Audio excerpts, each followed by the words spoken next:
welcome to Cyber Focus, your source for international business information. My name is Sarah Ko, and I'm eager to introduce our guest today, Mr. Kunal Mehta. Now, from Wall Street to the founding of Unfold, a content sharing and discovery mobile application, and becoming an inspirational author of Disruptors, Entrepreneurs and the Escape from Corporate America, Mr. Mehta has had quite the exciting professional journey himself. Now, his book reveals the hardships and successes of some of the world's most exciting and creative founders of companies such as Pinterest, Venture for America, and Foursquare. Through such stories, Mr. Mehta has not only inspired the readers, but himself as well, searching for honest and meaningful reasons and motivations for work. So today, Mr. Mehta will share with us why he left his role as an investment banker and how trials and tribulations can ultimately better equip, strengthen, and spark undiscovered passion in those wanting to find and pursue fulfilling work rather than just settling for high salary positions. Kunal, thank you for joining us today. Thank you so much. It's a pleasure to be here. All right. Well, why don't you walk us through your career journey? I mean, it definitely seems like you've had a very dynamic one. It's been a great ride so far, and I think it's thanks to a lot of the opportunities that have been afforded to me from an early age. But it started off when I was 17. I was given this opportunity by JP Morgan. It was a full scholarship program to the NYU Stern School of Business. So I started on Wall Street from an early age. We began kind of working through 4-year rotations at the firm, investment banking, sales and trading.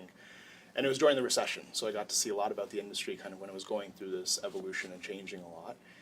And I stayed within Wall Street for the year and a half after graduating, but was never really that excited by the work, and I always wanted to do something different. I wanted to try to build something of my own. I built some really great relationships at JP Morgan and Nomura, learned a lot, but I wanted to be part of this entrepreneurship and tech revolution that was going on. So after the year and a half, I didn't have a plan, and I thought I could just join that entire movement, so I left my job without a plan of what will come next.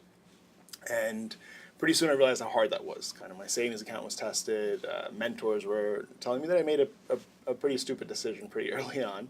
So what kept me going through it was this understanding that there must have been hundreds of people that had left positions of conformity or security, or left the security of a secure job or a college environment and pursued roles that they really liked off the beaten path. And I just need to sit down with them and learn from them. So I started interviewing 40, 45 different entrepreneurs to understand not their successes, but what those failures look like in the first 6 months. So how did they kind of finance their first idea? How do they come up with that idea? How do they defend these new behaviors and these new actions against friends when they're all going out together? And I learned a lot in the process, and these conversations I published in Disruptors. And the book's done well, and in that process I started working at Charity Water for 2 years. And Charity Water is a nonprofit for providing clean and safe drinking water. So I worked there for a while, and then left with one of the developers to begin working on Unfold, and we've partnered up with another product guy. And we've been working on it for about 8 months, and I'm going to getting ready to launch soon. Wonderful. Well, it seems like your career journey has been not anything less than dynamic and ever-changing, more or less. And I think that leads a great segue to your book. I would love to talk about it. I'm sure you just mentioned you interviewed about 40, 45 entrepreneurs, great thinkers.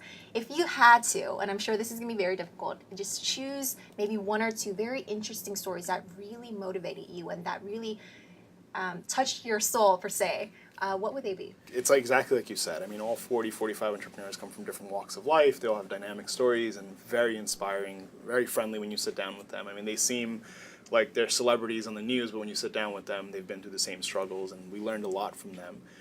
But I think some of the stories that resonated to me were the ones where individuals stuck with it over several years, despite failing several times, and really pursuing their passion, no matter kind of the hardships and trials that they faced early on. And 2 of those stories that really stand out are one of, for the reason because he was able to withstand several of these failures, is Kunal Mehta, who set up a mobile kind of startup when he graduated from UPenn, Morton School of Business, secured $2 million in funding, and then had to file for bankruptcy. And at that point, most people would turn around and take a secure job, but Kunal stuck with it and knew he just had to get better at the process. He took some redeeming qualities from that venture, built it out over the next few years, and then eventually sold it to Omnicom. And he's since continued to build companies, and now he's recently secured, he's leading ENIAC Ventures, which is a venture capital firm in New York. But his entire journey was 15, 20 years, and when we sat down, when I was kind of going through those failures, he was just motivating me. He's like, keep showing up and keep doing it again and again and again, because if you're working towards something you really care about, it's all going to work out in the end. And the second story was sort of how someone reinvented their career. So Scott Harrison, who I worked with at Charity Water, began as a nightclub promoter in New York. It's not too similar, but it's similar to Wall Street in terms of material standards. He was doing very well, so he was getting paid well. He had a nice car, a nice loft, but he wasn't proud of the legacy he was leaving behind. And he turned around and he began kind of exploring other opportunities. Was exposed to kind of the diseases that are led to from drinking dirty water in developing countries, and set up a nonprofit around that. And he also struggled a lot in the beginning. But now, since then, Charity Water's had incredible impact. 8 years later, 9 years later, they've impacted something like 5.5 million people, I think over 17,000 water projects, and they're working in 24 developing countries and had such an amazing impact. So the idea of reinventing a career and facing failures at the same time are two themes that really stuck out and made me want to keep pushing forward through it. So.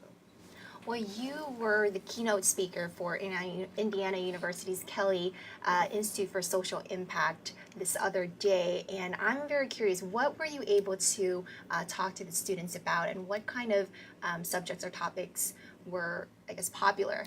Yeah, so it's been interesting. I've been on the book tour for about a year and a half, and I'm kind of speaking at all these universities. And the one thing that I really want to push is that I was hoping that someone like this would come and speak to us. But when we were in college, you only had a few options. You had banking, consulting, sales and trading, accounting, and other careers didn't really make our roadmap.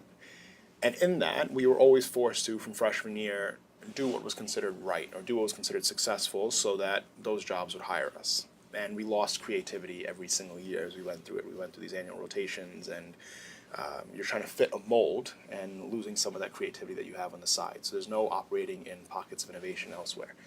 What I really want these students to do that I'm speaking with, and I'm hoping these stories from Disruptors and kind of my own journey inspires them, is to take some time to explore and take some time to figure it out what really makes them tick and what drives them forward, and not worry about fitting a mold about what is successful, but to just do what interests them and to explore and meet with as many people as possible, and then slowly narrow in on what it is that excites them, but not be bogged down by some of the failures or hardships that it takes, and have the faith that it will all work out in the end. So that's a general kind of theme that I'm bringing out. So. And staying on that topic of failures, we have tons of adages about failures, right? You know, failure is the mother of success. What doesn't kill you makes you stronger, among many, many others. Right. So from your experience and from interviewing these very creative thinkers and entrepreneurs, what do you think were some of the most successful ways that one can really learn from these mistakes and failures and really practically and realistically, yet positively, apply them in their next step forward? Yeah, and failing forward and failing fast has kind of become this big theme that everybody's talking about. Everybody's writing books about it. I mean, I'm always preaching it also. But I think in my own personal journey, I've made several mistakes. I've failed several times where I've tried to start a venture and it doesn't work out, or we take on a project and it doesn't work out. But I think in these failures, in each moment, there is some learning happening, and I think it's important not to view these failures as just an ultimate end to a passion project. It's just a small setback, and you take that 8-month process where you're working towards something, and you now can do it within 4 months or 5 months. You keep getting better and better at the process because you've learned, and you introspectively look at these mistakes and say, okay, it didn't work out because I didn't put it in front of users fast enough, or I spent too much time building out this feature that I wasn't sure if people would want to use. And the same thing in social impact, and the same thing is just you keep learning and learning and learning until you can now pursue your passion within 6 weeks and know how to make it a reality, as opposed to the first time when it took 8 or 9 months. And there's one story in Disruptors by Vin Vacanti who kind of manifests that story pretty well also. Well, wrapping things up, I'm curious if you could leave our audience with the one thing that you really personally held on to and that really worked for you in order to really stand up from these failures and trials and tribulations. What would that one thing, that secret ingredient be for you? I mean, I wish I knew the right answer for this, but I always had a hard time kind of articulating the statement, and my co-founder does it very well right now. But in the beginning, when I started taking these risks and trying new things, I never had the faith that it would work out, and I would try something and maybe get bogged down in the day-to-day hardships where you don't really know how this is all going to turn out, and it's very uncertain.